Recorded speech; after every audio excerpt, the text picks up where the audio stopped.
CBN Music Entertainment। आप सुन रहे हैं एजी एंटरटेनमेंट की धमाकेदार प्रस्तुति।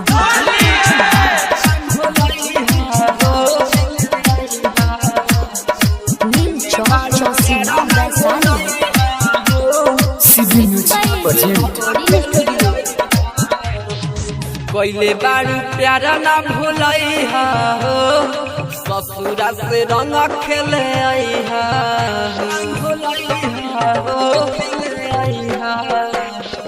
कोइले बारू प्यारा ना भूलई हा हो, ससुरा से रंग खेले आई हा कोमे उमर में कोले शादी दिलावा में आग ना लगई हा पहले बारू प्यारा ना भूलई हा हो, ससुरा से रंग खेले आई हा। आप सुन रहे हैं एजी एंटरटेनमेंट की धमाकेदार प्रस्तुति।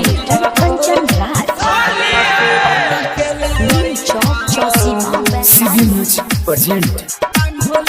AG recording studio. अभिले धड़केला हमर छतिया, याद आवे जब पहिले के बतिया।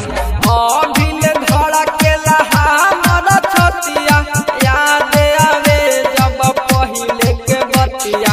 हमरे से चोली रंगवई हा हो, ससुरा से रंग खेले आई हा कोइले बारू प्यारा ना भूलई हा हो, ससुरा से रंग खेले आई हा कोइले बारू प्यारा ना भूलई हा आप सुन रहे हैं एजी एंटरटेनमेंट की धमाकेदार प्रस्तुति।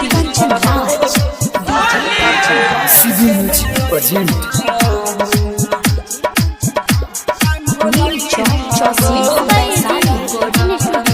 नीरजनी दरदी के छोड़ के गईलू, राइटर होरिल के अपन बनैलू।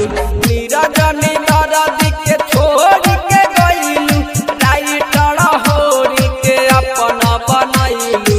रंगावा गुलाल लगवई हा हो, ससुरा से रंग खेले आई हा पहले बारू प्यारा ना भूलई हा हो, ससुरा से रंग खेले आई हा कैले बारू प्यारा ना भूलई हा AG Recording Studio, Rawsonpur, Sapha। CBN Music Entertainment।